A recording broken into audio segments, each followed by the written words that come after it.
Welcome to Breakups, Broken Hearts, and Moving On with Janice Formichella. I'm Janice Formichella, a breakup coach passionate about supporting others to learn from their breakups, overcome loneliness, love being single, and see the end of a relationship as the beginning of a magical, sexy new chapter in life. I am here each week to share with you the tools that I have learned through my own painful breakups, through hitting rock bottom more than once, and through working with people all around the world to heal their broken hearts. If you are looking for hope and strength to move on from your breakup and resources to enjoy your new life, you are in the right place, and I've got your back.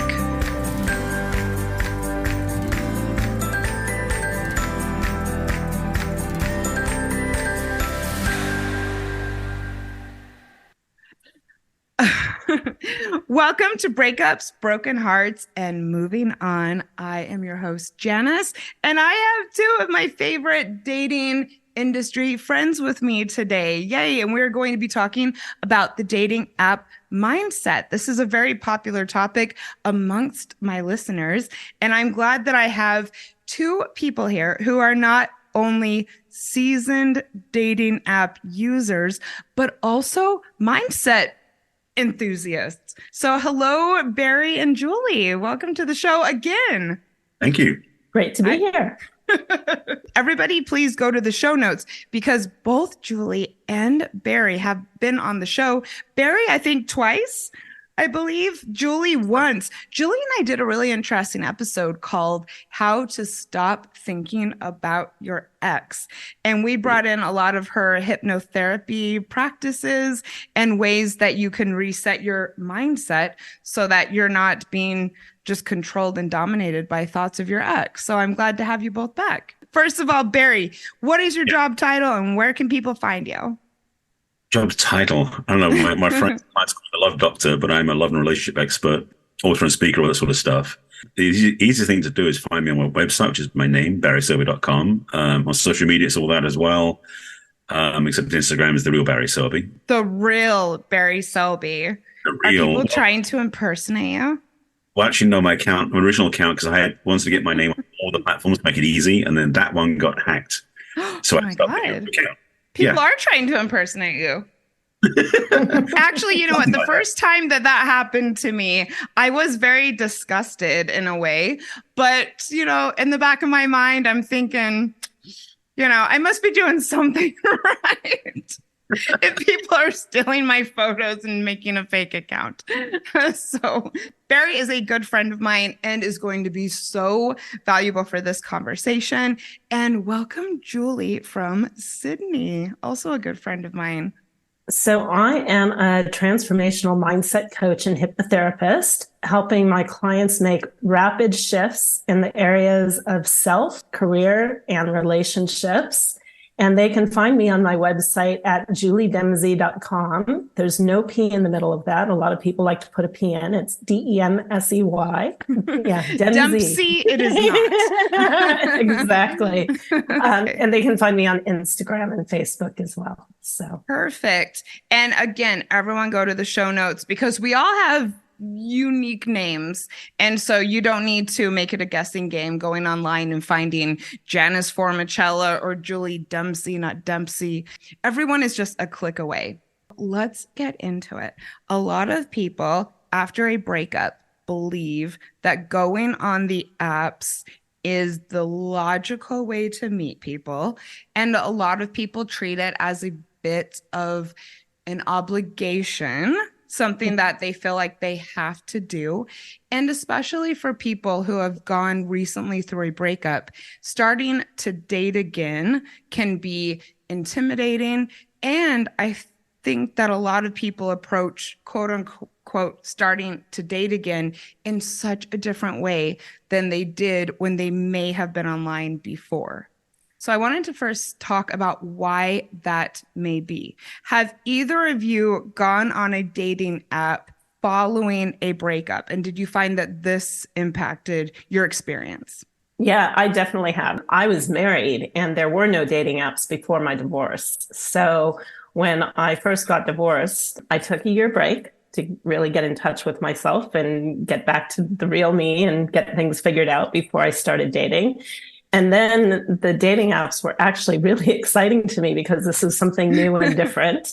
Also a little bit scary, I won't lie. And I approached them that time as just something to have fun with because I was really just looking to get out there and meet new people and see what happened. And then fast forward to when I had a relationship and got out and got back in, I approached them very differently that time because I knew what they were all about. They weren't new and shiny and fun. It felt a little bit more, I'll be honest, like a chore.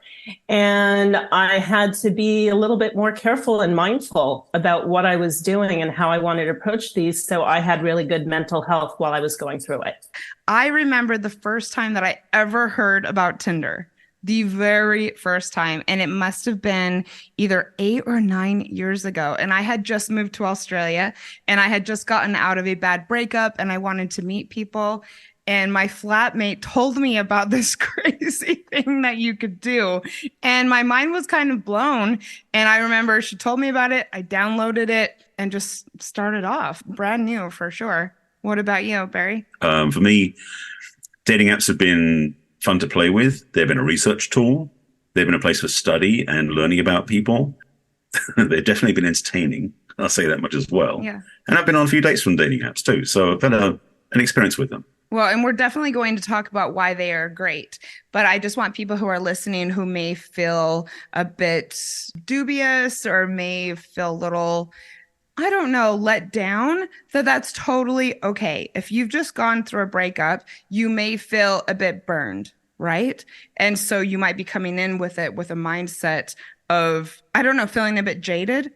A large part of my work with my clients is working when they're single, or I should say when they're recovering from being in a relationship. So a lot of my work is the cleanup and the healing and the reestablishment of their own self-autonomy after feeling victimized or suffering in a relationship. So the dating apps are in their process, but the challenge is a lot of people don't realize is if they get out of a breakup and go straight into the dating apps to find somebody else, it's almost, I was going to say, it's not placebo is the wrong word, but it is kind of like just trying to fix something. It's like filling a gap.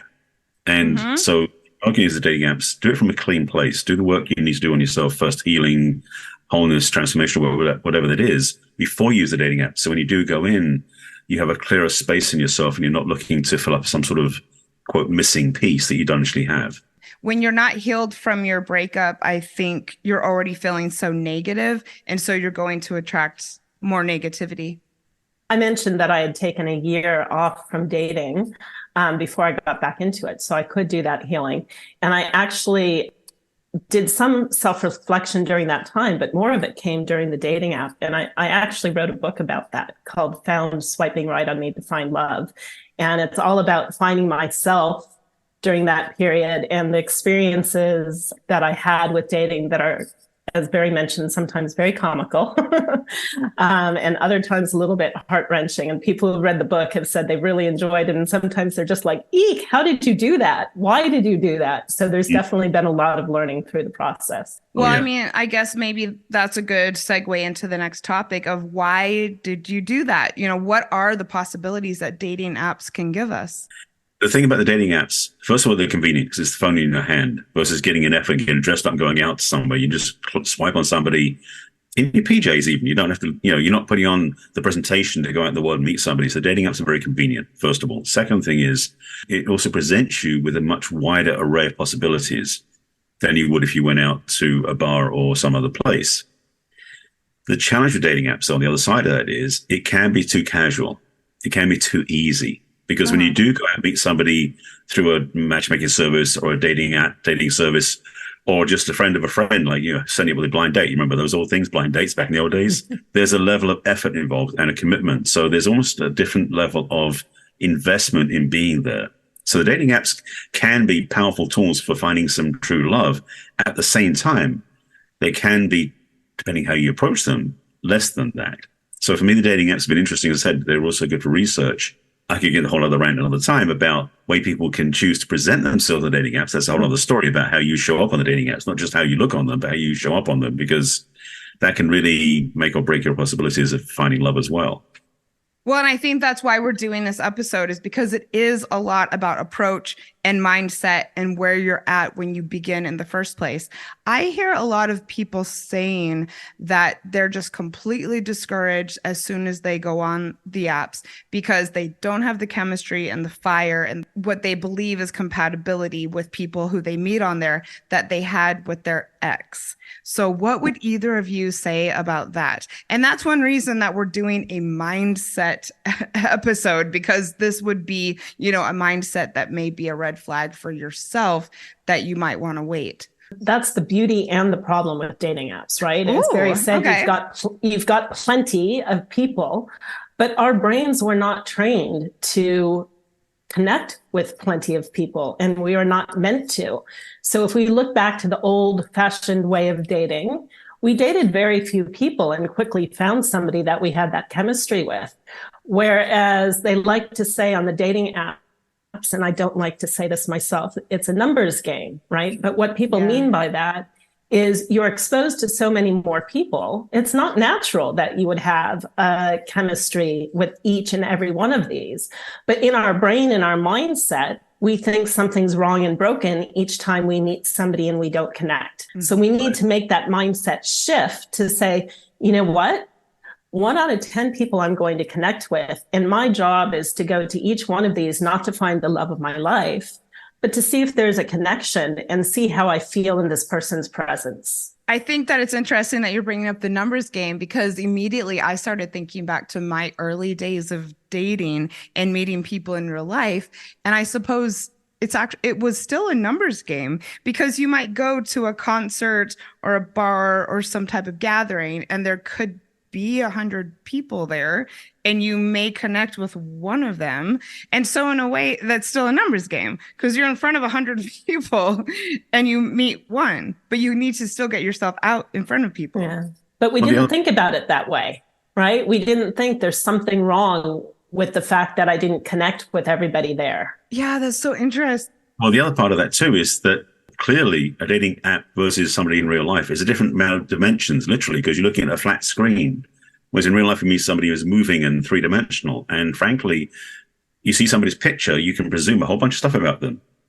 When you meet them in real life, they will be something totally different from that, good or bad, either way. But the thing is, one thing I've become clear about, and I used to be a photographer, so I watch this stuff very visually. And plus, being a man, I do have this scanning ability. It's one thing the guys do. We sort of sort things by looking and going, that's the one, that's not sort of thing, just to be clear. Thank you for your honesty, Barry. That's the way we're wired. Men are wired to be hunters. That's the thing. We look for targets.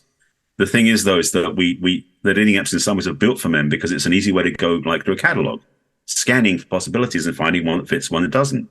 The thing is that the context, though, is just visually based with some data points versus when you go out and meet somebody in a club or wherever you meet 100 people, there's a physiological connection, a chemical reaction, a spiritual connection that you'll have with somebody that you wouldn't get just looking through the screen of a computer, of a phone. Yeah. So the difference is clear. The question is, though, can you progress it from seeing somebody dating app when you meet them in real life to notice how much more of them there is there than when you go through the dating app alone? And we are going to talk about how to make that happen for yourself, because it really does start with what's inside your mind. And just before we get started, I definitely want to say that the three of us are pro dating apps. And I have personally a few reasons why. I believe that if you've gone through a breakup recently, that you may be a little skittish about dating again, and that apps can help take the edge off when it comes to meeting people in real life. That's the thing, is because, again, you are able to look at pictures and decide if you like that person without actually going in real life and hoping they don't make eye contact with you. Yeah. Certain ease with the apps. Because you look at a person and go, as much as you want. So in that sense, absolutely. Mm-hmm. But then progressing is another story. Yes, completely. Yeah. What about you, Julie? A lot of the people that I've worked with start with just chatting on the apps without actually being ready to get out and meet somebody. And if that's where you're at, that's fantastic. Just make sure that you are honest with somebody and say, hey, I'm not necessarily ready to meet yet, because that's frustrating to some people if they've been talking to you for 2 weeks and then you're like, no, I don't want to meet. I have a rule. If this person is in your geological area, AKA city or state, you should probably meet them within 1 to 2 weeks. If they're in the country, you should meet them within a month. Otherwise, just forget about it. Not worth it. Boring. Yeah. I always say I don't need a pen pal. Exactly. I feel personally, the but same way. That gets so trite. That yeah. said, most of the people I've worked with have then very quickly become comfortable with talking with somebody and started to feel a rapport and ready to go out on a date. So it's Yes. a really good way to kind of put your training wheels on and Mhm. get started. Exactly. And that's another reason I love apps because it helps you to practice flirting, helps you to practice with the opening lines, helps you to practice approaching someone, getting comfortable just having a conversation, a flirtatious conversation. What do you think about the fact that you have all these people in front of you? You may not have had sex with someone other than your ex in a while. Do either of you think there's any value in the fact that an app could help you to end your dry spell? That's what it did for me when I got divorced personally, and I thought it was fantastic. Well, the thing is, the dating apps are a niche market, so to speak. You go to a bar, you have no idea who's single, who's available, and that sort of stuff. The dating app, presumably, because again, there are issues about some apps not providing the truth, the people who meet on the apps are available to meet and maybe connect with. I mean, Tinder's famous for that. It's like, who do you want to be with tonight sort of thing. There's certainly some, there are some apps designed for that, straight or gay, whatever. So yes, there is a resource that way. But again, as Julie was saying, it's important to put up front what you're looking for when you go on the apps and when you notice people's profiles. What are they looking for? Looking for a long-term relationship? Looking for a hookup? Looking for friends? It's good to know what you're walking into. Yeah, I agree completely. What about you? Yeah, I'll be honest and get a little personal because I shared this in my book too. Really, what prompted me to start dating again was I was ready to end that dry spell. Yep. And, the easiest way to do that was to build a connection with somebody through the app. And I was successful. So I started to feel a bit gross that the last person I had had sex with was my husband. And I didn't want that. And yes, it definitely achieved that for me. And at the same time, Julie, what do you think about this? Having used apps for the same reason. It helps you to end your dry spell and to meet people. But at the same time, it also helps to create distance between you and the people you're doing this with. So it's not necessarily, people in your social network, people at the neighborhood pub. Do you think that there's a value in that? Well, actually, the person I ended my dry spell with was actually from another state. So it definitely connected, created that distance. And it just gives you that ability to be a little bit more playful and try things out you might not try out with somebody that you meet in real life. Oh, totally. I love that. I am a big fan of not shitting where you eat, having done it many times in my life. And so I think that that's one reason that apps are great. Why, when it comes to dating apps, is mindset so important? Well, the thing is, as I've already said, the dating apps are a resource. They're a way to find somebody that would meet somebody virtually initially. The thing is that when we go looking in any framework, whether it's dating apps or in public, my question always is with my clients is what's driving your desire? Is it to get laid? Is it to break the dry spell? Is it to meet somebody you want to spend your life with? Is it somebody just to make a new friend with? Knowing why you're going into the app in the first place is an important key to understand because first of all, you can be honest with yourself. And secondly, it means you can be honest with people you meet. So it's vital for me, mindset's so key, but it's also the mindset of knowing that the apps are a tool. Good, bad, or indifferent. It's how you use them comes down to, because the thing is, the pool of people the dating apps have is limited. So if you're looking for your soulmate through any one of those channels, there's no guarantees. And know that what you're on the dating apps meeting somebody, yes, all the people on there are hopefully single, but the number of people on there may not be the whole population. So no, you might meet somebody at the grocery store or, the bowling alley or something that you didn't meet on the app. So it's just one resource to play with, not the only place to go. And also, I think that the happier you are going about doing it, the more you'll attract and the happier you'll be overall. And yeah, not putting all of your eggs in one basket, I suppose. Exactly. And for me, Yeah.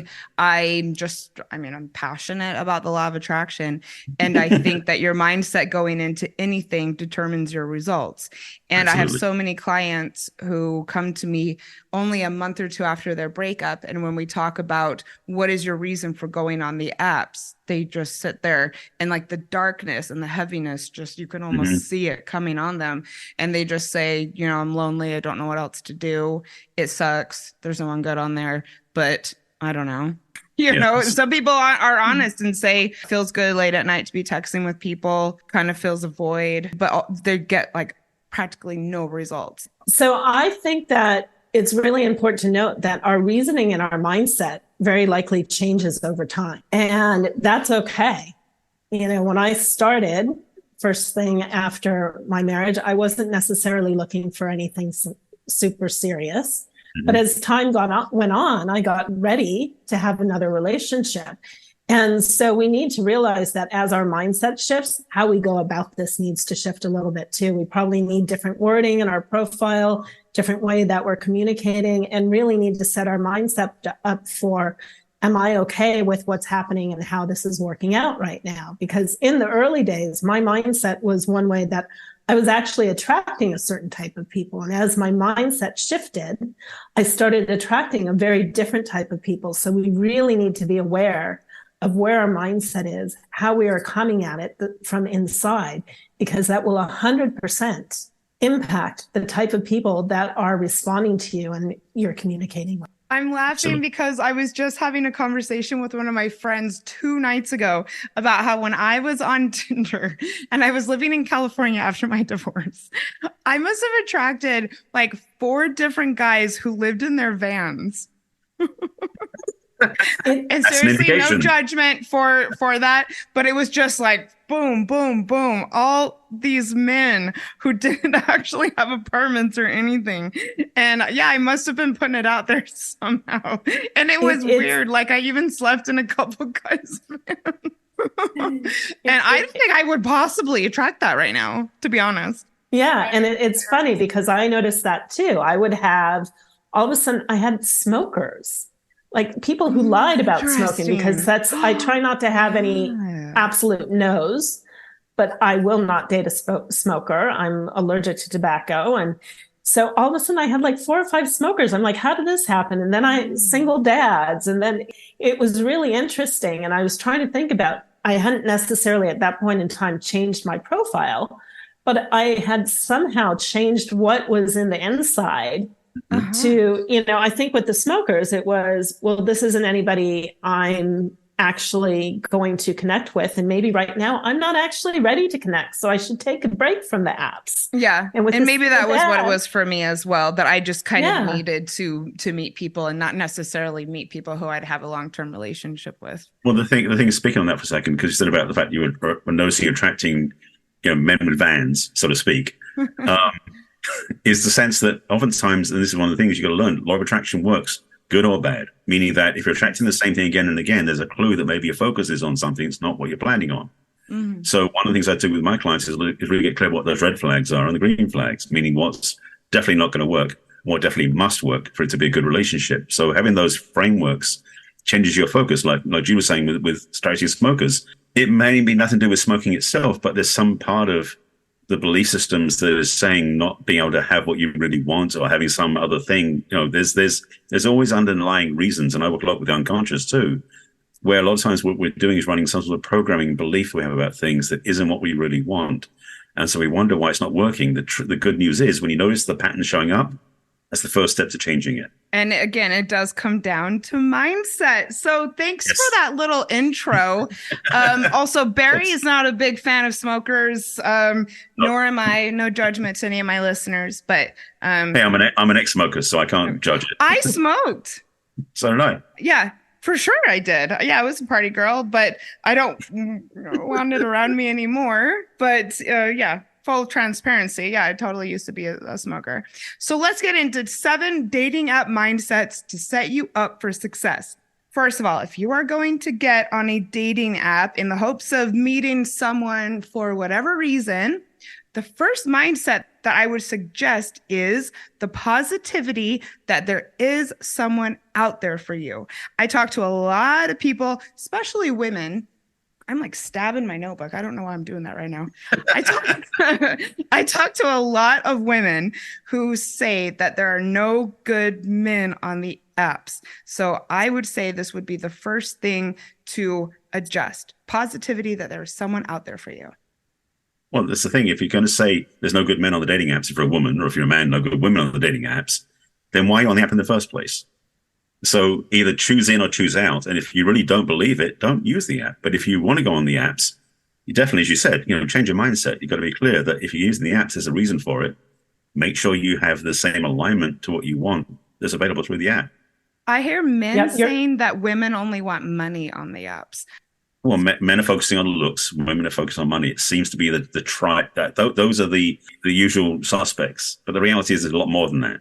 But the thing is, people tend to oftentimes present themselves on the apps to that focus. So women put on pictures on the apps that make them showing all their boobs and other things too, to be All attracted to the men. Indeed. Oh. There's men on the dating apps who are sitting in front of it, sitting in the wheel or sitting behind the wheel or standing next to this wonderful car or this house to present the image of money. So there are people doing that. Again, This is a minority, I believe, on the dating apps. There's a lot more available than that. But it is about having clarity about what you really want first before you even go on the apps. That's another piece of the puzzle. So bringing it back to mindset, your mind likes what's familiar and goes towards what you focus on. So if you are focusing on the fact there is nobody out there, guess what you're going to find? There is nobody out there. Right. So it's so important. One of my favorite sayings is you can say you can or you can say you can't, and either way you'll be right. Mm-hmm. So for this, adapted to you can say there is somebody or there isn't, and either way you'll be right. So let's focus on my soulmate or perfect match, whatever I'm looking for, or just the person I want to do whatever with for the time being. That exact person is out there and I'm ready to find them and excited to find them. Yes. I think whether you think you can or you think you can't is you're right, is the perfect quote for dating apps. I speak with women often who already have this attitude, and then every single date they go on, it's a disaster. And I will gently push back. And I said, but that was already your belief. That quote is attributed to Henry Ford, just for your information. And that was the thing, is that's the understanding, is because, again, law of attraction, it works whether you think it's good or think it's bad, it still works. So we think you can, think you can't, same thing. So the key thing is, it's going to sound simple, is notice what you're thinking. Start there. Exactly. Yep.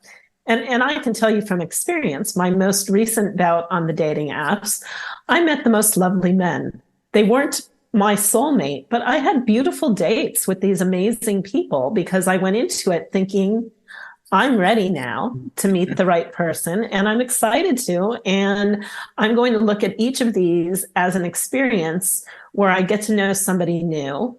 And I go into it not with the idea this is going to be the person I'm with forever, but this is somebody new and interesting I can learn about and have a new experience with. And I want to leave that person at least in as good a state as they were in, if not better, which means I need to look for something in them that I like and appreciate. So even if I get there and right away, sometimes you can tell the chemistry is just not there. Mm-hmm. I still say, okay, I'm going to find something interesting to like about this person and to really enjoy. And then you have an enjoyable time. I completely agree. It's just about enjoying the process.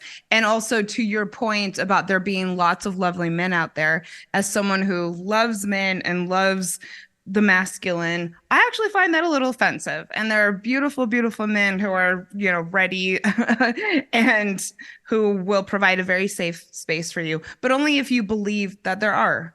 So Let's start with that. Mindset number 2. The willingness to put in the time, because we have all of these people just a swipe away or just a click away. I think that people can get so easily discouraged if after a handful of dates, nothing is really happening yet. People get discouraged. They don't want to do it anymore. Or the second or third date, things start to fizzle and people are just starting to delete the apps. So I think that this is a mindset that you need to know that this is a commitment that you are making. If you genuinely want to meet somebody and connect with them, it's not going to happen overnight. Barry is laughing. So what do you think about this mindset? Well, the thing is, as I said earlier, the dating apps are a tool as part of your toolkit for going on dating. So if you're giving up on one of the tools, you're limiting your possibilities. And yes, if you think you're going to focus purely on in-person meeting with somebody, first we've got to leave the house. So for one reason, the dating apps are very useful, again, because the dating app, you can look at, giving your PJs late at night, looking through the app, so you can meet people virtually anywhere you are. So in some ways, to meet people at the dating apps a lot less effort and a lot easier than to keep going out of the house to go to different places and different events and spending money. So the idea of using a dating app for me is a much easier access point than all the other things that we do. So for me, dating app's a smart move. And yes, if you're planning that you'll be in a long-term relationship, because again, it's one of the tools, one of the ways of meeting people, you have to be willing to commit to the long haul. Yes, you might get tired with the app after a while. Then put it away. Don't get rid of it. Just put it away. Go wherever you go socially. Go hiking or go do service projects in the downtown. Whatever you're doing, maybe meet somebody there. But then when you notice you don't, pick up the dating app again. It's not like it must be one or the other. And deleting the apps is only worth doing once you've definitely given up and you've got somebody you're with forever. And it can help to not get discouraged if you just know that this is what happens. Julie, you talk about this in your book, if I understand correctly. So what do you think about willingness to put in the time? I think that we really need to have the right mindset surrounding that, right? If we go into this and we think the first person we're going to meet is going to be perfect, and if it doesn't happen, it didn't work, that mindset's not going to work. So we need to go in with that open mindset. And we probably need to go in with an open mindset, thinking we'd be open to things or people we might not necessarily have considered in the past.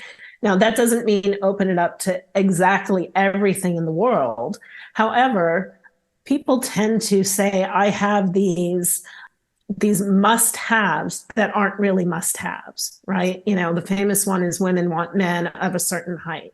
Well, guess what? There are plenty of beautiful men that are of a smaller stature than that. And there are plenty of tall men that you might not want to be with as well. So someone was just telling me that it's like 5% or something, or 2% of men who are over 6 feet.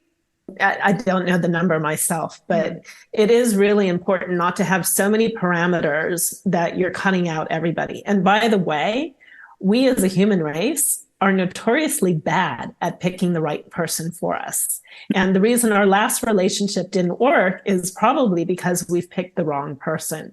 So go into it with a mindset of, I'm going to try something a little bit different this time, and kind of experiment and think about, what can I do differently? How can I see where my wounds were in the past, or the things that didn't work for me, and shift away from that and try something new? This brings up perfectly my third mindset, which is willingness to experiment. Nice work, girl. A lot of people will go on, choose a few filtered photos, hardly put any effort into their bio, only swipe on the person who has been their traditional type their entire life, and then wonder why they keep on staying in the same pattern of things not happening. And so I believe if you really want to see results on a dating app, that you should be willing to, yes, do different things, try new things, and be willing to experiment. What do you think, Barry? Well, actually, I'll start with the other side of that, which is you have to do something about your own profile. Yeah. The amount of effort people put into their own profiles for some people is seriously lacking effort or commitment or even presentation. If you want to be in the dating apps, you want to be seen as, like, if you're going to go out on dates, you're going to dress up a certain way. But if you don't put any effort into what pictures you choose or what you write about yourself in the dating apps, it makes you less attractive to other people. So yes, you might be swiping on people you want to be with, but when they see your profile, they may be going, who is this person? So initially, first time, yes, definitely set up your profile. And I recommend revisiting it every so often as well, because you might discover, oh, I got better pictures now, or I need to write that differently. So you want to make sure that because it is your calling card, it's your visibility. You want to make sure your dating profile represents who you are and what you're about. And yes, if you have something special about yourself, like if you got a new certificate, or you got a new puppy, you can write about that in your profile, things that make people interested in what you're about, because it's more fascinating. Because the other thing about the dating apps, because again, there are many people on the dating apps. How do you stand out? What do you do that's unique? Do you have pictures of yourself when you were hang gliding? Or you were doing something unusual? That's going to stand out as well. And by the way, pictures, again, I used to be a photographer. Make sure your pictures show who you are versus a picture of a little pinhead in the distance. Because some people's pictures, you can't tell who they are because they're in a crowd of 30 people, or they're on a mountaintop miles away. have some pictures that show you who you are as well, so you can be seen. I also think, to your point, adjusting your bio, adjusting your photos, and adjusting your filters. If you're finding that things aren't happening for you, maybe expand your search a little or be open to new things. Did you do this when you were using the apps, Julie? I did. And I actually tried a really big experiment where I took all my photos off because I was tired of people just having really shallow conversations just about looks. And I wanted to find something deeper. So I made kind of an Instagram tile that said, I'm looking for these sorts of things that were kind of deep. I'm looking for a real relationship. And I want to find that we connect. And once I find that, I'm happy to share photos. And I thought this would maybe weed out the type of people that were a little more shallow and only interested in looks. Well, that experiment was not as successful as I'd hoped. Okay. Here's what happened. Okay. Because as Barry said, men kind of go hunting. I got a lot of responses, and I didn't actually successfully weed out because I came to a type of man who that intrigued them and they wanted to work to get my photos. So they typically would say whatever they thought they needed to say to get my photos. And I'm guessing a lot of them were actually married by the way they behaved. Nothing came out of that group. Then there was a group that were like, oh, okay, I'd like to think I'm more of a person that would be open to this. And a couple of those I met, and those went nowhere because in their mind, they had created a picture of me and I was not that picture. So there was a disassociation. And then I met somebody who was actually very young and ended up having a beautiful friendship with this person because he was actually from Italy. So a little bit more open to different things. And we had a lot of things in common. And he was really ready to show up and just create a friendship with somebody that was based on something deeper than looks. And we had beautiful conversations. We just weren't suited for each other. So, it was a really interesting experiment, and I got different things than I expected. So I would encourage people, try an experiment, not necessarily in that way, but with your profile and the things that you're pictures, the things that you're saying, and see the type of person you are attracting, and realize that your goal is not to attract everyone. Your goal is to attract as few as possible people who would be a good match.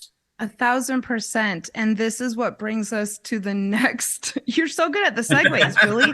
This is what brings us to the next mindset, which is a willingness to set boundaries. You are not supposed to go on a date with every single person who DMs you. You are not supposed to go on a date with someone who you have a bad feeling about. You are not meant to go on a second date with someone who you meet in person and didn't look like their photos or wasn't as charming as you thought. And this is really important for people who are getting over breakups, is learning about what your boundaries are and your willingness or ability to execute them. And yes, if you're going on dates with every single person, regardless of how you feel, rather than having boundaries about who you spend your time with, it might not be successful. And so I would definitely encourage people to develop a mindset around boundaries. Julie, did this come into your experience at all? 100%. And what I like to say is we need to be kind, compassionate, and respectful, first to ourselves and then to others. So setting up those boundaries for ourselves and sticking with that is doing that for ourselves. But then we need to be kind in how we treat others about that. So if somebody is perfectly nice to us and we just don't feel the connection, don't ghost them. Let them know. Say, hey, it was really nice to meet you, or I've enjoyed chatting with you, or even, hey, this chat isn't really going anywhere, so I'm going to say thanks for communication and wish you well. Because it is nice to let people know where they stand. And so that way you're creating boundaries for yourself in what you will accept and how you want to move forward. But you're being kind to the other person in communicating those boundaries and letting them know where you're at, because people aren't mind readers. And there's nothing worse than being left wondering, why did this communication end? I really thought we were connecting. And that happens a lot where one of the two people feel there's a connection when the other person isn't. And that's okay. Hold your boundary and let it go. Yeah. So having a boundary, but actually executing a boundary.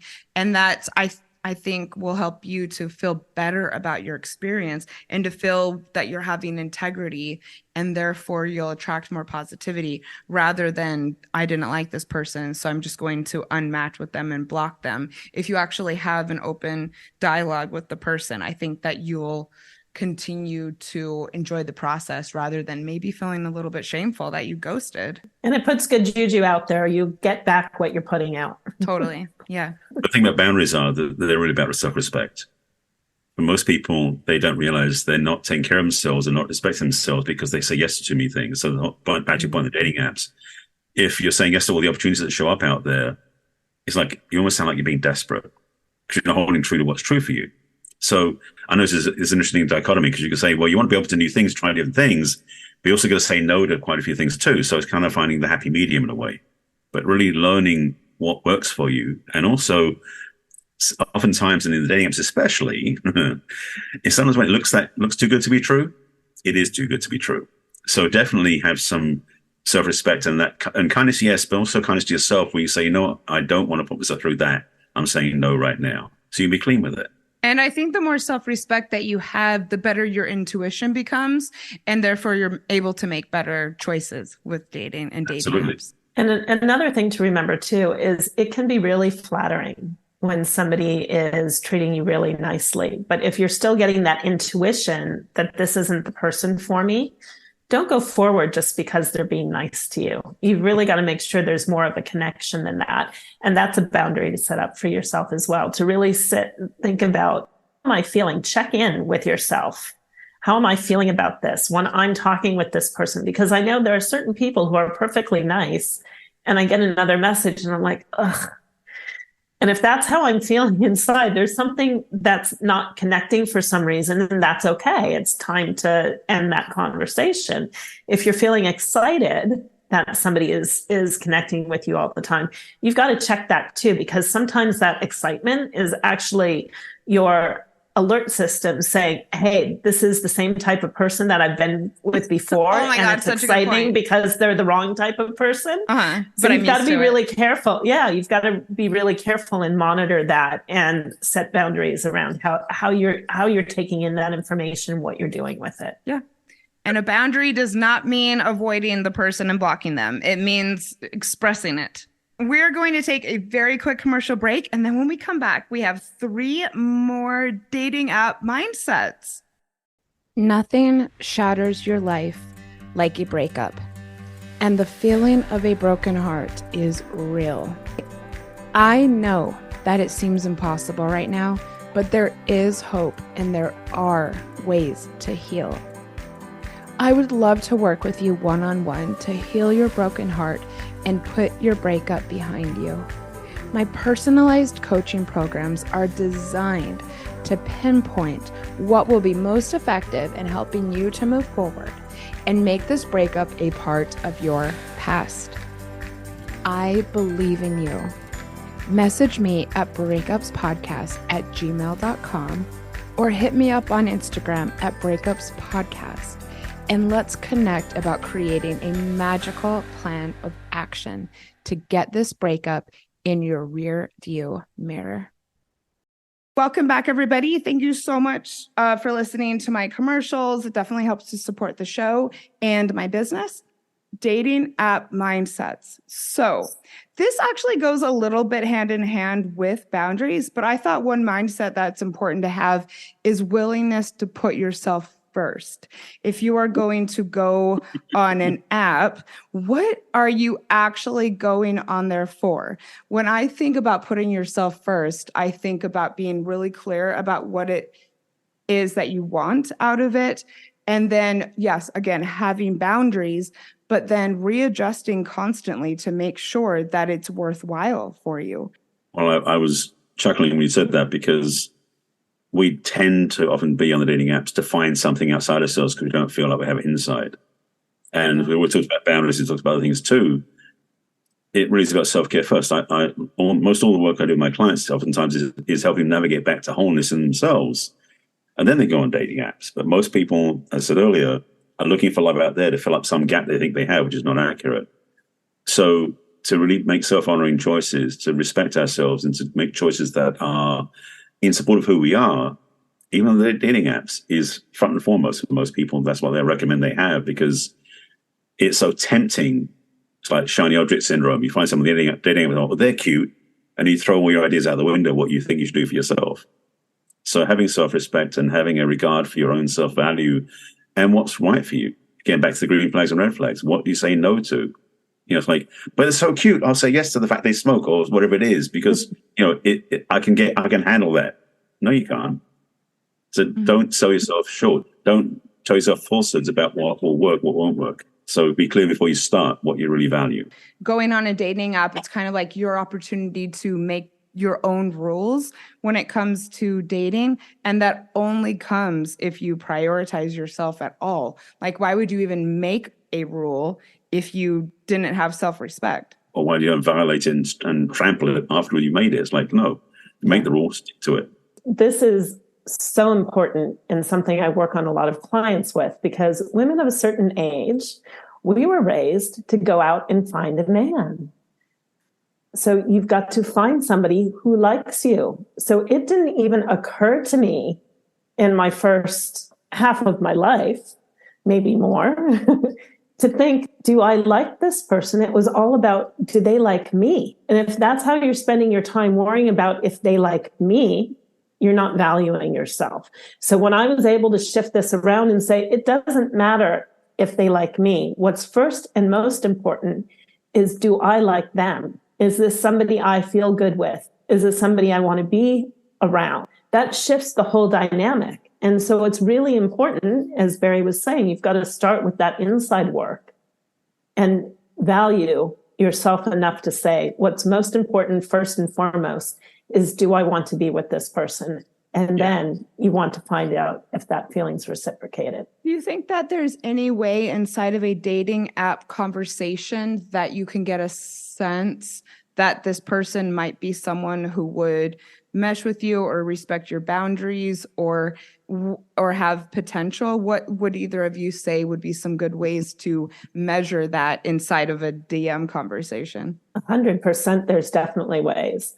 So if somebody is always wanting something on their terms, I want you to be available at this time. If they are chastising you for not getting back to them within like a couple of hours or whatever, and everything's on their terms, you can most likely discern that this is somebody who's going to be very self-centered and not looking to meet your needs. If they are only talking about themselves and not asking you any questions, if they're not asking any questions that are getting to something that's deeper than, oh, you're so pretty, or something that's very superficial, the chances of them being the right partner, if you're looking for something deeper than that, are highly unlikely, And then Barry, you say that you look at photos and photos are very important.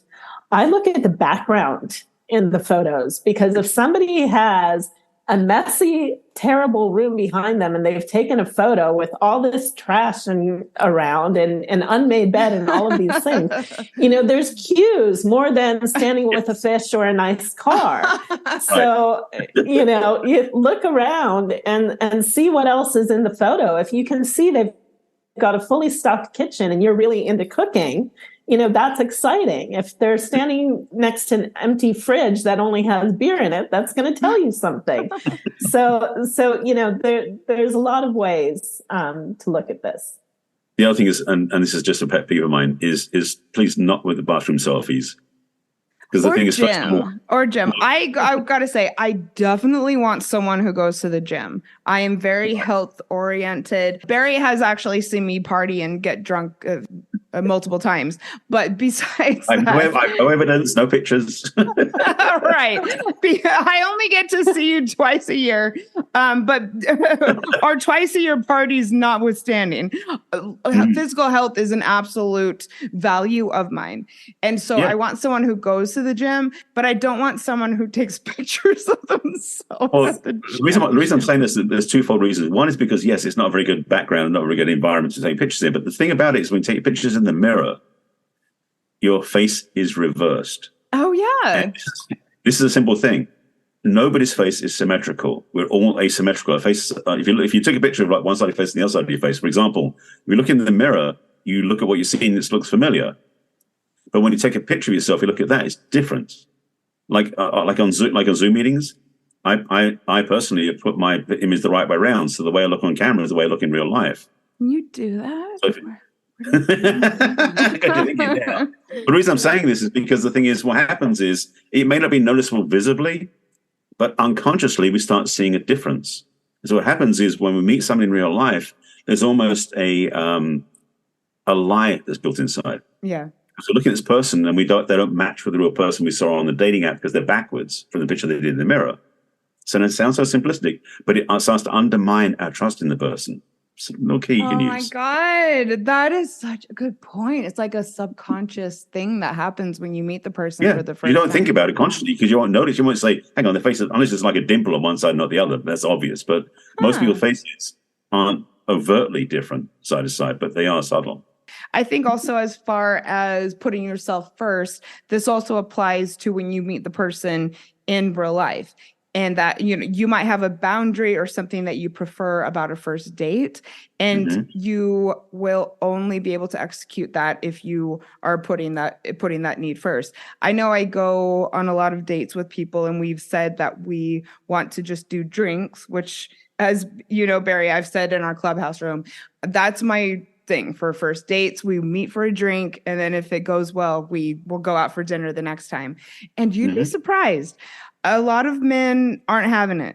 And so, but it's only because of my ability to put myself first and my commitments to myself first that I'm able to hold firm to that and not be swayed. If somebody isn't abiding by the boundaries you have around your safety, that is a huge red flag. Absolutely. Huge red flag. Agreed. And men get pretty pushy about it. I think they think, oh, she's saying drinks, but she seems hot and I want to, spend the evening with her. Yeah, it's disappointing when you've been clear with someone. And also going back to the ice cream, coffee, happy hour thing. Again, what feels best to you? When you think about putting yourself first on a first date, what would you most like to do?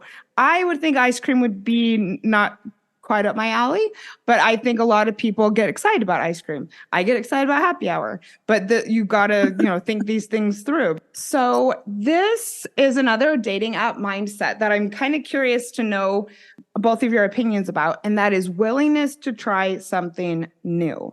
A lot of women especially believe that they have a type. Well, I should say men do it as well. I just finished watching season 12 of Married at First Sight. And I was really surprised at how the men in the season were very much, even before they met their wife, very clear on what type of physical appearance they were after.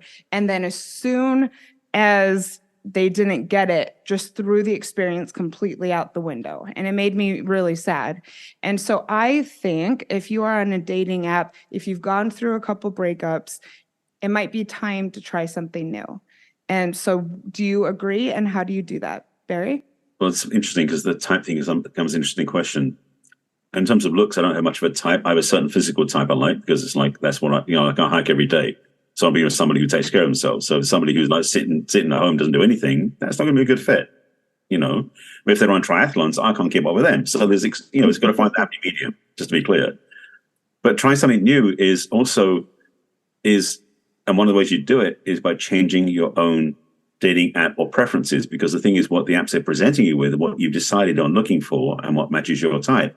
So if you want to try something new, change the age range or change the height range or open up some other parts of the criteria see what shows up, because you can find somebody new that way. The work I do with my clients to get them to try something new is to get really clear on their values and to work to look for somebody who has values alignment versus any other types of characteristics. Because when you think about it, is it more important that somebody is tall or short, or that they're kind and they treat you well?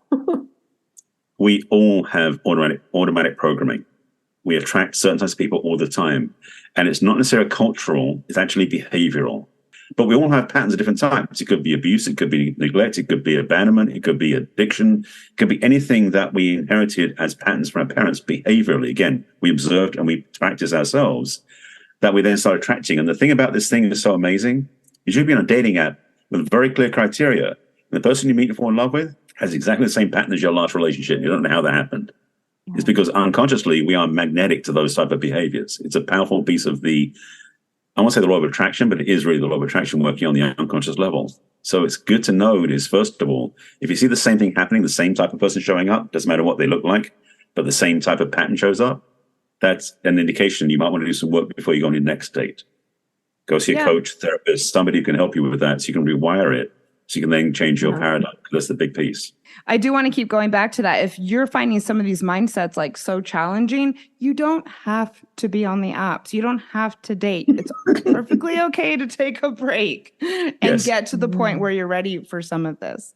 Yeah, 100%, Barry. I've been kind of alluding to some of those things and what I've been talking about. And so coming back to values again, it's really important to make sure that you're getting in touch with the values that are yours.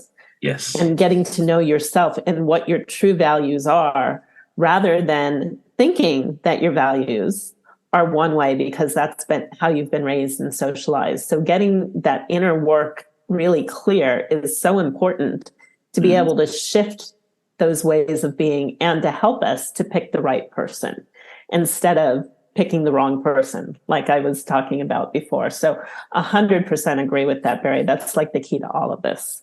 Yeah. He's a very talented coach. Both of them are. Please, everybody go and hit them up, follow them. This is real too. I mean, we're just seriously having this conversation in real time. I think when it comes to trying something new as well, a lot of people get caught up in the chemistry and the fireworks that happen when you meet someone who has the type that you're used to or does the things that have in the past attracted you or turned you on. And I would just really encourage people to not go for just the fireworks, but let's think about your ability to have a conversation with someone and possibly your curiosity about them rather than just, the physical turn on or your heart racing or, just the initial chemistry that you have. Does that ring true with either of you? Oh, yeah. It isn't about the type. I mean, I know I have a certain type that I tend to notice more easily, but oftentimes I have to say, I actually know what your type is. Ooh. Yes, and I totally agree that you have one. Because I do know what it is. Oftentimes I will say, you know what? Just because I see that's the type doesn't mean I have to fall in love with that type.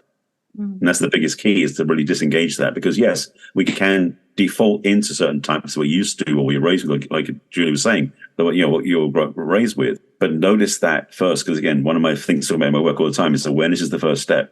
If you notice, hang on a second, I'm still attracting the same type, but I want to change that.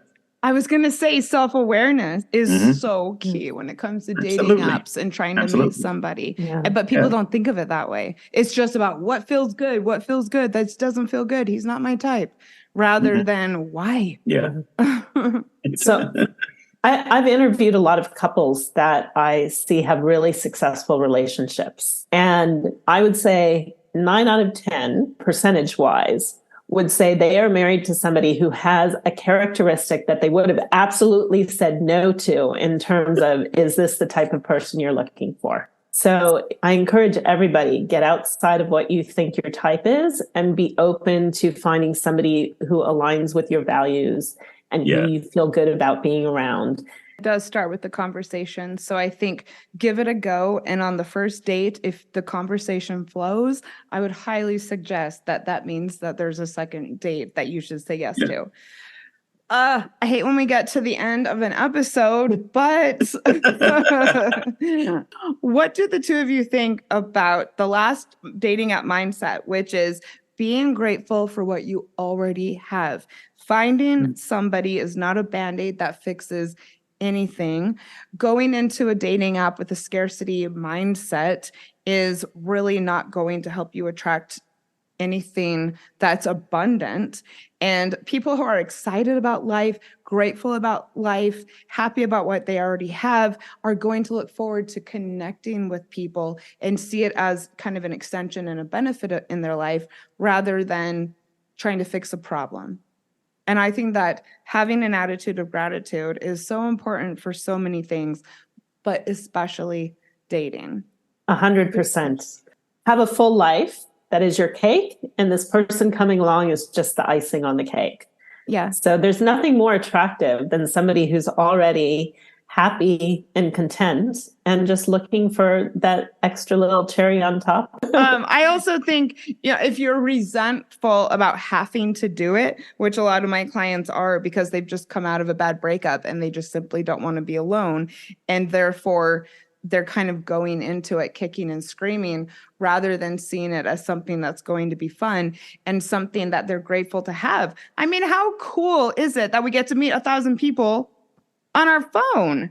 And I think that you could go into it with that attitude of how cool is this rather than, and you'll probably have a much better experience. Well, that's the way life works, period. I mean, if you go into life looking for the worst in things, you can find the worst in things. You're looking for the best in things, you find the best in things. So what Julie was saying is so key, that the dating apps and anything you do should be from a place of wholeness in the first place. I talk in a lot of my talks about how the quote from Jerry Maguire, my favorite quote to express codependency, which is "you complete me." And the thing is, on the dating apps, if you're looking for someone to complete you, you're really going to end up suffering because you're going to keep thinking someone's going to fix you, make you feel better, and all that sort of stuff. What Julie said is like, have your life be full, be whole, enjoying what you're doing. And yes, on the dating apps, to find someone who you want to have walk with you through that life that's working so well for you. If you bring that mindset to it, and again, like you said at the beginning, gratitude is if you're grateful for life, first of all, it makes it easier to find somebody. Secondly, it makes you way more attractive because you're not coming from desperation, coming from fullness. So definitely more attractive. So it is an inside job in that sense. And so, yes, I absolutely agree with you. Have a better attitude, you get a better result. I mean, what are you even going to talk with someone about on a date if you're resentful and suspicious of the person rather than coming in grateful for all the things that you have in your life? What are you going to talk about? Right. I mean, this is not the recipe for success that we're trying to make this episode about. Yeah. And if you're coming from that place, Janice, that place that you mentioned, take a break. I know I take a break. I get to the point where it feels a little bit overwhelming to meet new people and I have other things I want to focus on in my life. And I take a break and I come back refreshed. Yeah. So we all need to know, there is such a thing as dating burnout, and don't push yourself to that point. Take a break, focus on some other things, and come back when you're feeling ready. I always call it the single person's portfolio. And we all need one because we do need to be bringing things to the table to offer someone and to attract someone who also has things to bring to the table. Don't wait for that person to show up to live your life. Yeah. Yes. Your life is waiting. Go live it and then find somebody along the way. Yep. And there are a lot of cool people on the apps waiting for you to close things off. And don't leave right after I say bye. Just stay on for a second. You already know this. Okay. To close things off with this particular mindset, I want to express that I am very grateful to have both of you in my professional and personal network. And I'm very thankful for the time that you've spent with me today. I think the more that we can express gratitude, especially publicly, perhaps we'll encourage people to do the same. So you guys both mean so much to me. Thank you for being here today. Thanks for having us. Yeah, absolute pleasure. It's been a lot of fun. So thank you so much. I'm so glad. If you're listening to this episode because you are recovering from a breakup, I am sending you so much strength for the week ahead. You totally got this. I'll see you next week. Bye. See you.